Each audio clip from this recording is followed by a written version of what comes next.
Hello students, welcome back to SMS educations. तो आज हमारे M2R5 का डे 21 है, जिसमें हम लोग HTML से रिलेटेड फॉर्म टैग के बारे में पढ़ेंगे कि HTML में हम लोग फॉर्म कैसे बनाते हैं, कैसे क्रिएट करते हैं, कैसे यूजर से इनपुट लेना है। तो एक छोटा सा एग्जांपल लेते हैं कि अगर आपको क्या करना है, कोई फॉर्म क्रिएट करना है। ठीक है, आप लोगों ने कहीं ना कोई छोटा मोटा फॉर्म तो भरा ही होगा, रजिस्ट्रेशन फॉर्म हो गया या अदर कोई फॉर्म हो गया, जिसमें हम अपनी डिटेल्स क्या करते हैं, फिल करते हैं। ठीक है, तो अगर हमें क्या करना है, वही फॉर्म, रजिस्ट्रेशन फॉर्म या अदर कोई फॉर्म, हमें एडमिशन फॉर्म बनाना है HTML में, तो कैसे बनाएंगे। ठीक है, तो उसके लिए हमें क्या क्या कौन कौन से टैग की जरूरत होती है और HTML के कैसे काम करता है फॉर्म टैग HTML में, वो सारी चीजें आज की क्लास में यहाँ पर देखेंगे। तो अगर हम बात करें तो देखा होगा, जब भी हम क्या करते हैं, रजिस्ट्रेशन फॉर्म फिल करते हैं, आप लोग सभी लोग सोशल मीडिया यूज करते हैं, तो वहां पे एप्लीकेशन फॉर्म आते हैं कि अगर जॉब से रिलेटेड फॉर्म आते हैं या फिर आपको एडमिशन से रिलेटेड फॉर्म आते हैं, आप अपनी डिटेल्स फिल करते हैं, user name, email ID, phone number fill करते हैं। देन देखा होगा उसके बाद हमारा फॉर्म सबमिट हो जाता है, लिख कर आता है, your form is successfully submitted, thank you, ऐसा कुछ लिख कर आता है। तो जो हमारी डिटेल्स होती है वो बैकएंड पे चली जाती है, मतलब जो भी सर्वर को मैनेज कर रहा होता है उसके पास हमारी जो भी इनपुट हमने किया है, डिटेल्स दी हैं, वो सब हमारे बैकएंड पे चले जाते हैं। ठीक है, उसके बाद हमारे पास कॉल आता है कि जो भी है कि आप ये इंटरव्यू वगैरह टाइम जो भी बताते हैं, वही सारी चीजें हम यहाँ पर आज की क्लास में देखेंगे, थ्योरेटिकल पढ़ेंगे। तो यहाँ पर अगर बात करें, an HTML form is use to collect user input. User input मतलब HTML फॉर्म क्या है, यूजर्स के इनपुट कलेक्ट करने के लिए, यूजर की डिटेल कलेक्ट करने के लिए हम HTML फॉर्म का यूज करते हैं। The user input is most often send to a server.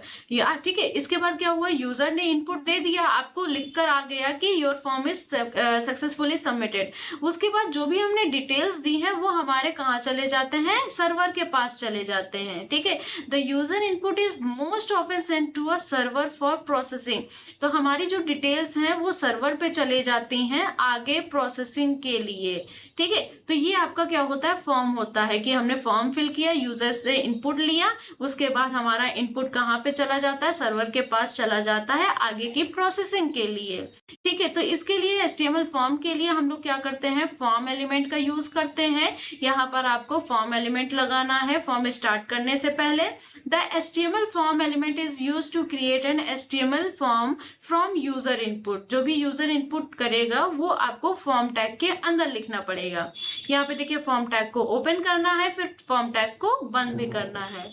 तो यहाँ पर हम बात कर लेते हैं द इनपुट एलिमेंट की, कि हम यहाँ पे क्या क्या इनपुट ले सकते हैं, कौन कौन से इनपुट एलिमेंट है HTML में, वो सारी चीजें हम आज की क्लास में देखेंगे। ठीक है, the HTML input element is the most used form element. ठीक है, the HTML input element is the most used form element. form element होता है and input element can be display in many ways. Input element को हम अलग अलग तरीके से क्या कर सकते हैं, डिस्प्ले कर सकते हैं HTML में। वो हमारे डिपेंड करता है एट्रीब्यूट्स, किस टाइप का एट्रीब्यूट है उस पर डिपेंड करता है। तो यहाँ पे देखिए लिखा हुआ है, एक तरफ टाइप लिखा हुआ है और एक तरफ उसका डिस्क्रिप्शन लिखा हुआ है। यहाँ पे पहला जो आता है इनपुट टाइप टेक्स्ट आ रहा है। इनपुट टाइप टेक्स्ट में क्या होता है, display a single line text input field. जैसे ही आप यहाँ पे क्या करते हैं, input type equal to text लिखते हैं, तो यहाँ पर एक आपका क्या आ जाएगा, एक single line input text field आ जाएगी, जिसमें हम क्या कर सकते हैं, कोई भी टेक्स्ट लिख सकते हैं। एग्जाम्पल के तौर पे अगर बात करें, जैसा हमारा नाम हो गया, फादर नेम हो गया, मदर नेम हो गया, वो सारी चीजें हम यहाँ पर इनपुट टाइप टेक्स्ट के अंदर लिख सकते हैं। ठीक है, दूसरा यहाँ पर आपका रेडियो बटन आता है। इनपुट टाइप रेडियो अगर आप यूज करते हैं तो इसके लिए हम हम यूज करेंगे, तो इनपुट टाइप रेडियो आपको लिखना है। तो ये आपका क्या करेगा, डिस्प्ले रेडियो बटन, आपका रेडियो बटन आ जाएगा for searching one of many choices. मान लीजिए आपके पास बहुत सारे चॉइसेस हैं, ठीक है, बहुत सारे ऑप्शंस हैं आपके पास, आप उनमें से किसी एक ऑप्शन को क्या कर सकते हैं, यहाँ पर सेलेक्ट कर सकते हैं। लाइक एग्जांपल अगर हम कहें, हमें क्या करना है, कैटेगरी सेलेक्ट करना है, तो कैटेगरी में आपके क्या होते हैं, general, OBC, SC, ST, EWS। तो उसमें से आप कोई भी कैटेगरी सेलेक्ट कर सकते हैं, लेकिन एक कैटेगरी। ठीक है, ये नहीं, मल्टीपल ऑप्शंस है, उसमें से एक ही कैटेगरी को आप क्या कर सकते हैं, सेलेक्ट कर सकते हैं। सेम इसी तरह अगर यहाँ पर आपको जेंडर पूछा गया है, तो जेंडर में भी आपका फीमेल होगा, तो उसमें से एक ही ऑप्शन आप सेलेक्ट कर सकते हैं। ठीक है, तो इस तरीके से हम क्या करते हैं, अगर आपको ये क्रिएट करना है, ठीक है, तो यहाँ पर आपको इनपुट टाइप रेडियो बटन का यूज करना पड़ेगा। नेक्स्ट अगर इसकी बात करें, इनपुट टाइप चेक बॉक्स क्या होता है, जैसा अभी रेडियो बटन में क्या था, मल्टीपल ऑप्शंस होते हैं, किसी एक ऑप्शन को हम सेलेक्ट कर सकते हैं, लेकिन इनपुट टाइप चेक बॉक्स में क्या होता है, मल्टीपल ऑप्शन है, मल्टीपल ऑप्शन हम सेलेक्ट कर सकते हैं।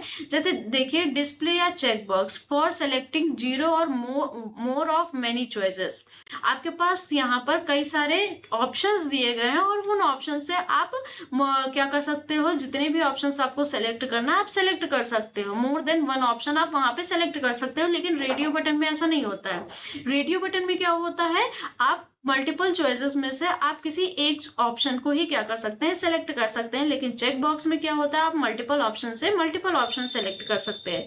जैसे अगर एग्जांपल की बात करें, क्वालिफिकेशन हो गया, तो क्वालिफिकेशन में क्या हो गया, 10th भी है, 12th भी है, ग्रेजुएशन भी है, पीजी भी है, डिप्लोमा भी है, तो ये सारे आप क्या कर सकते हो, अगर आपने 10th कंप्लीट है तो 10th भी सेलेक्ट कर सकते हैं, 12th कंप्लीट है तो 12th भी सेलेक्ट कर सकते हैं, और अगर हम यहाँ पे बात करें ग्रेजुएशन है तो ग्रेजुएशन भी सेलेक्ट कर सकते हैं। ठीक है, और आप मल्टीपल ऑप्शन इसमें चेक बॉक्स में सेलेक्ट कर सकते हैं। इसके बाद दूसरा एग्जाम्पल अगर लें, तो हम लोग हॉबीज से रिलेटेड ले सकते हैं, कि अगर यहाँ पे हॉबीज दे रखी हैं तो उसमें सिंगिंग, डांसिंग, कुकिंग, प्लेइंग, ठीक है, ये सारे हैं, तो किसी की सारी भी हॉबीज हो सकती हैं। ठीक है, तो आप यहाँ पे मल्टीपल ऑप्शंस को क्या कर सकते हैं, सेलेक्ट कर सकते हैं। नेक्स्ट अगर बात करें, तो नेक्स्ट आपका आता है input type submit. Input type submit मतलब क्या होता है, कि अगर आप क्या करो कि आपका फॉर्म कंप्लीट हो गया, फिल कर रखा है, तो आप सबमिट बटन पे क्लिक करके अपने फॉर्म को क्या कर सकते हैं, सबमिट कर सकते हैं। इनपुट टाइप बटन, ठीक है, यहाँ पर आप क्लिकेबल बटन क्रिएट कर सकते हैं, कि आप उस पर क्लिक कर सकते हैं बटन पे। तो इस तरीके से हम ये सारे टैग के बारे में पढ़ेंगे अपनी नेक्स्ट वीडियो में। ठीक है, तो आज की क्लास में बस इतना ही, तब तक के लिए थैंक यू।